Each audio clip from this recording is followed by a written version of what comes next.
So, you want to be a millionaire?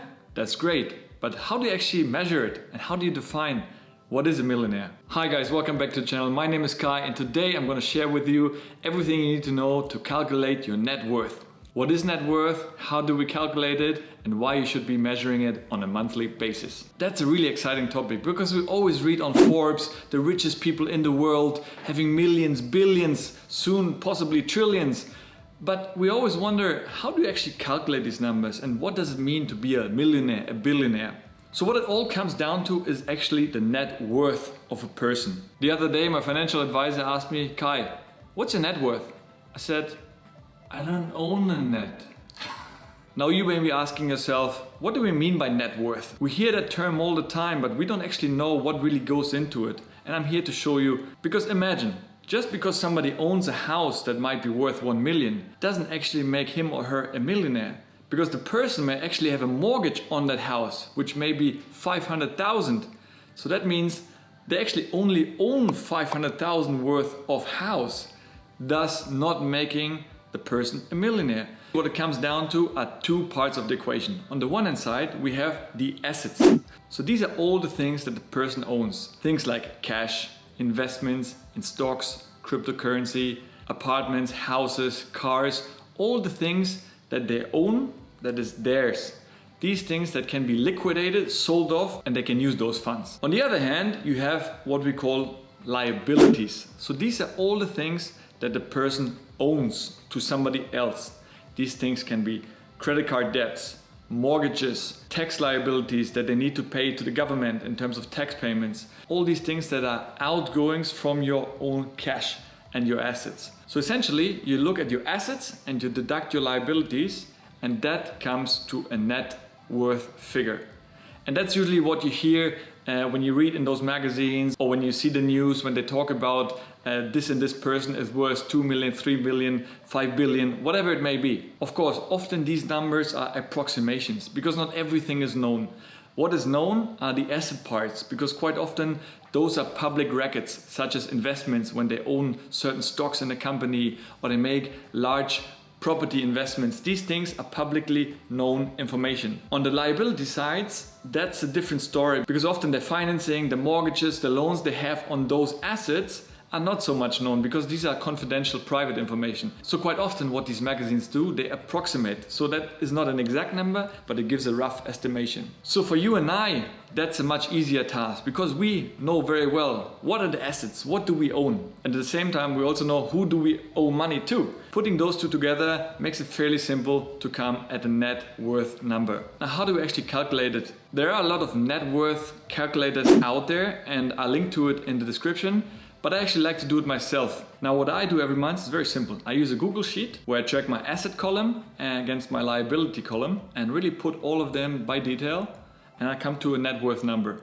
And I'll repeat this for every single month. And that shows me how over time my net worth ideally grows. And at the same time, it shows me where there are months where possibly my net worth doesn't grow. And there may be reasons for it, and that's totally fine. But then I can look at it, understand why that happened and how I can avoid that going forward. And of course, we're all humans, right? We take holidays, we have maybe some spendings for a big birthday gift, an anniversary celebration, a wedding coming up, where you may not be able to invest as much as you wanted to grow your asset. And that's fine. That's why it's important to track it over time. Have a goal in mind and make sure you work towards that. Because for me, it's like a selfie of my financial status. This really allows me to see how is my portfolio, my overall wealth developing. And I not do this once a year because then it would be very hard to compare year over year. And doing it on a daily basis is too much work without very little change. So I think a monthly basis is a very good time period to track your net worth over time. Of course, firstly, you want to make sure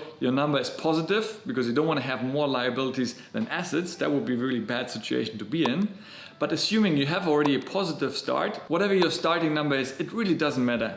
But the important part is that over time you really build up that number. And the simple fact of really looking into it and analyzing what are my assets, going through your bank statements, looking at your investments, and on the other hand, look at your liabilities. Who am I owing money to? What are my outstandings? You naturally become more financially conscious of how little decisions impact your financial wealth over time. So what can you do to actually increase your net worth? Well, as we said, there are two parts to the equation. Let's start with the assets. The first thing is, of course, you can Try to increase your income.